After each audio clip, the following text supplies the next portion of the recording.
No, I can identify some challenges, and I don't have solutions. But one of the things that I really struggle with, and I think it's along racial lines, is you go out to East Chattanooga or East Lake, and these communities are really uh, run down, really bad housing stock, very low income.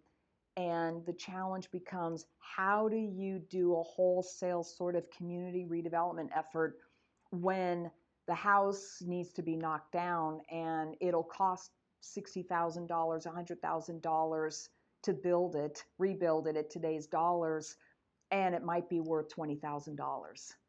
And so the amount of investment that's needed, but then how do you right size the investment versus what it's worth?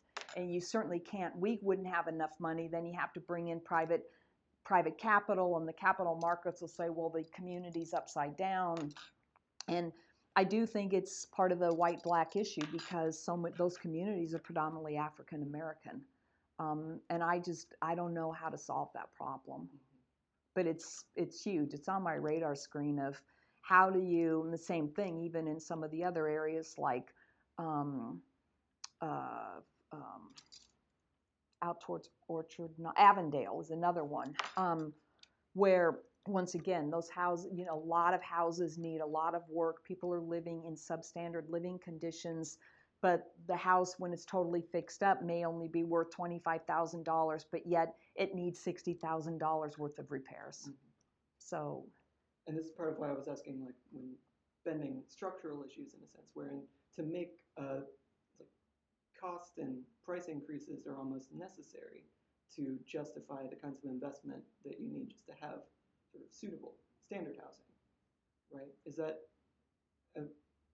that pressure definitive of any approach to this problem, do you think? I mean, when you need to move more affluent families into an area to justify the investment, or when the cost in construction are in?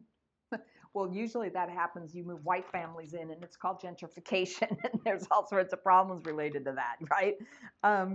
So, and I don't think gentrification is necessarily a bad thing. It has gotten a bad rap. What happens is when people can't afford to stay. And so if there's investment in an area and people are given strategies and solutions about how they themselves can stay and benefit from that investment, then I think it's worth it. I think, but pushing people out is what you don't want to have happen in gentrification.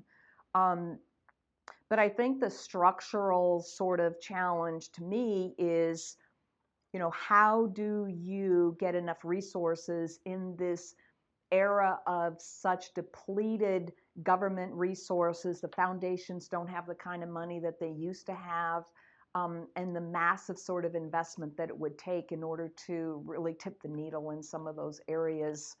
I think we're all struggling with that.